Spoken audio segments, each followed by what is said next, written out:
Hello there YouTube and YouTubers. Today we're coming at you with the top 5 green commons in Kaldheim, and with it we'll have finally found the final installment of our top 5 commons of this set, and we'll finally be prepared to start drafting. 1 second. Yeah, hello.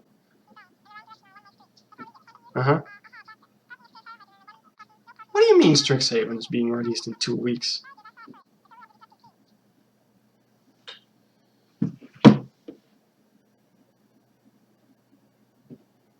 Top 5 commons.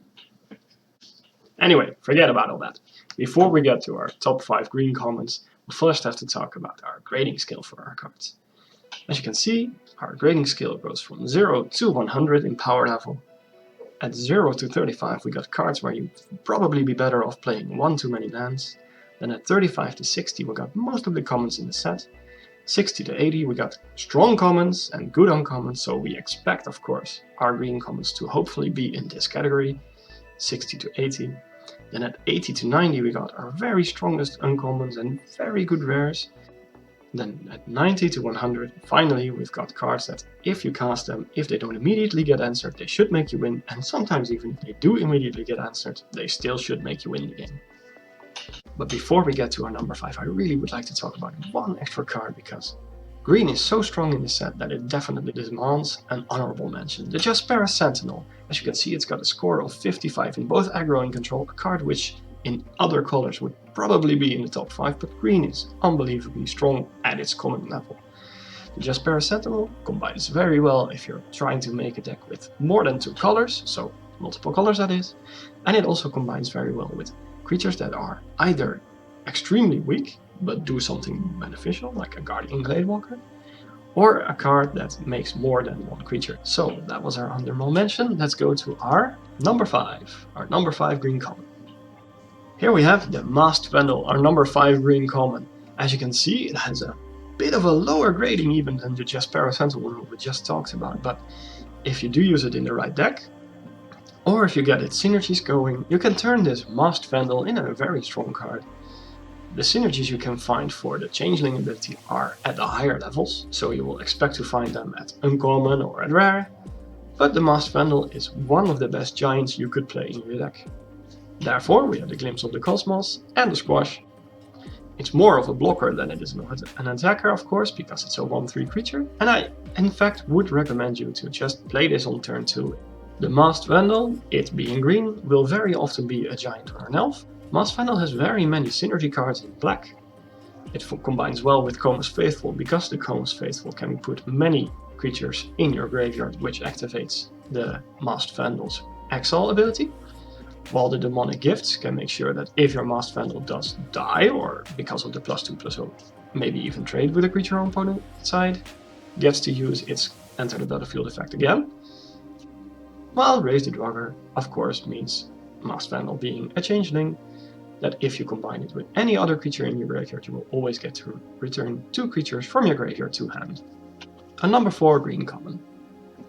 Our number 4 green common is the Sculptor of Winter. As you can see, it already has a pretty high score at 54 for an aggro deck and 64 for a control deck. As you can already tell, a score of 54 is at the very high level for commons, still quite playable in an aggro deck. The Sculptor of Winter can very easily bring you from 2 to 4 mana, and many of the 4 mana cards in green are quite strong. We've written down Heavy Snow with a question mark over there. I would say if you're playing it in a control deck, Sculptor of Winter really asks you to have 5, 6 or even more Snowlands in your deck in order to be sure that it can be activated on turn 2 or 3, while in an aggro deck, a 2 mana 2/2 that can attack and block and then later in the game can make you a bit of mana is already good enough. Because many of the Snowlands in the set are the comes into play tapped lands that produce 2 colors of mana, Sculptor of Winter can help make sure that you have all the colors you need to cast your spells. That's why Sculptor of Winter is very well at its place in a 3, 4 or even 5 color deck. The Sculptor of Winter combines with quite a few of the green cards quite well.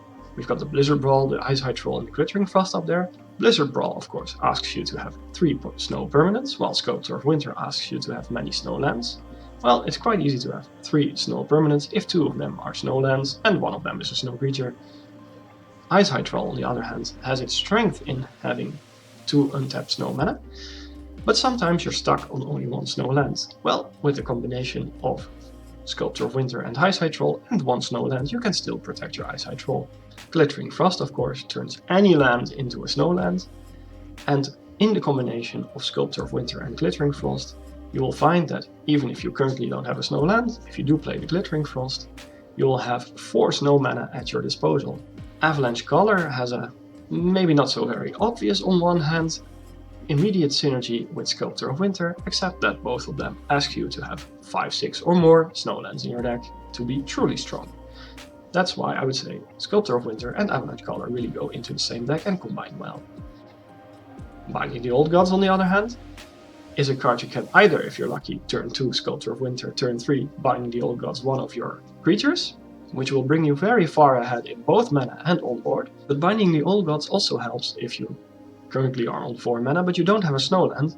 The second part of the saga, the Search Your Library for a Forest card, can bring you a forest that is also snow into the battlefield, which means that either Sculptor of Winter can activate your Binding the Old Gods very fast, or Binding the Old Gods can activate your Sculptor of Winter at some point, so they combine very well. Let's look at the number 3 green common. Struggle for Scamfar, a removal card. Well, in many of the colors, the removal card was the best common in that color. But not so for green. There are 2 other cards which are at an even higher score than our 64-64, which is in the level of very strong uncommons. So this card itself already is very strong. What's also remarkable is that this is a removal card which has some synergies. Many of the other removal cards are just, I remove your thing and that's just very good. Mostly so as well for Struggle for Scamfar, but it does have some synergies. Because of course, there are creatures that really like it when they grow just a little bit. Struggle for Scamfar combines very well with creatures that are currently 2-3 or bigger. The reason for that being that most of the creatures in the set are 1-1, 2-2 or 3-3. 4-4 creatures are already quite rare. That's why we've got Saddle Speckmate and even Ice Hydral up there. Also remember that if you do combine a Struggle for Scamfar with an Ice Hydral, you can even kill very big creatures with it, if you have some snow mana lying around. Battlefield Raptor, on the other hand, really likes it when it just gets a bit bigger than it currently is, and that's why they combine very well. A 2-3 flying first strike is very hard to beat, while a 1-2 flying first strike is of course very annoying, but it doesn't kill you all that fast. Deathnell Berserker and Craven Hulk are 2 more creatures which really like it if they are just slightly stronger than they currently are. Deathnell Berserker through its own if I have power 3 or greater ability, while the Craven Hulk as a 5-5 will beat just about anything on board. Struggle for Scamfar is one of the few cards in the set that actually gets cheaper if you use it through its Foretell ability. Not only, of course, can you spread out the mana over multiple turns, but it actually only costs 3 rather than the normal 4 mana cost if you use it through Foretell. That's why oftentimes I will try to foretell the Struggle for Scamfar, even if it's just instead of foretelling, for instance, a Saddle Speckmate or another creature on turn 2.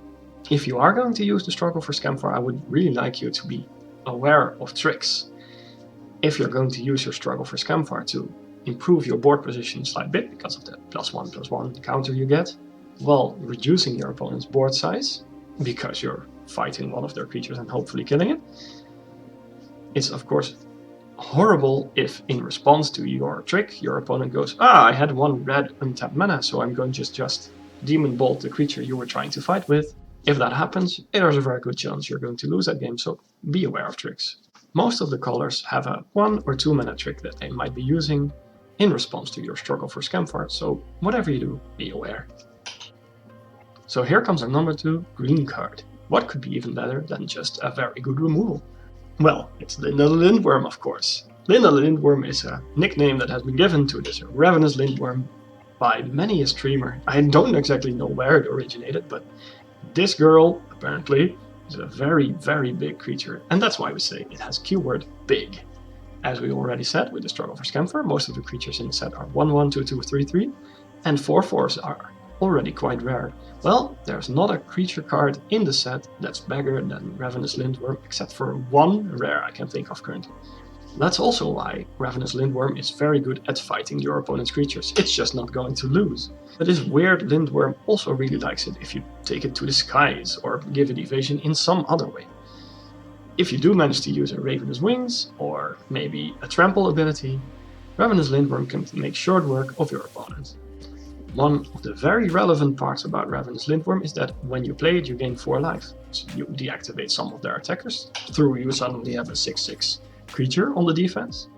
And then the remaining part of the damage they can still do is likely less than 4, because only their flying creatures can still attack, for instance. Or maybe some of their death touch creatures. But you can expect that those creatures will not be able to do 4 damage in one turn. So Ravenous Lindworm can, in a way, grant you more than 1 turn of time. If you're allowed to play a Ravenous Lindworm on turn 6 and then the turn thereafter copy it through Littjara Mirror Lake, you even have another turn and a 7/7 in play, which means that you'll definitely have taken over on the ground. As you can see, the scores we've given to Lindworm are very high, 64 and 69 in control, while also having some minor synergies. This card is definitely at the level of a strong uncommon, but there's even one better. So here comes our number 1 green common, and in fact, it's the number 1 common of the set. It's nice to see how we have returned to our awoo in the last review of the set. The very first video we ever made was about the young pup, the fearless wolf. Well, I guess we found its bigger brother here. Saurus Packmate is at the level of 69 in aggro and 73 in control. It's an extremely good card. I would even say that there are only a few uncommons which are better than it. Though, of course, it can get beaten by rares. One of the best things this wolf does for you is fixing your lands. Well, if you're stuck on 2 lands, you're going to be very happy when you foretell this on turn through. And then on your 3rd turn, if you haven't found a land yet, you're going to be extremely happy if you can play it through its 2 mana foretell ability. Because the Saurus Packmate draws a card the moment it comes into the battlefield, it's, in my opinion, always good to trade with the card. You play the card, you trade it with a card of your opponent, but hey, you've drawn a card, so now you're up 1 card when compared to the opponent. There's in fact only one, and it's minor, downside of the Saurus Packmate. It loses a bit of tempo when you play it. A 4 mana card that is a 3/3 is not that amazing. The Saurus Packmate combines, like many other cards, quite well with power increasing cards, so we've got the Struggle for Scamfar and the Maja, and even more Heat of the Frost. More Heat of the Frost combined with Saurus Packmate is extremely strong, because then it turns into a 5/5 creature while also drawing you a card. Well, a 5 mana 5/5 that draws you a card, of course, is at high rare quality.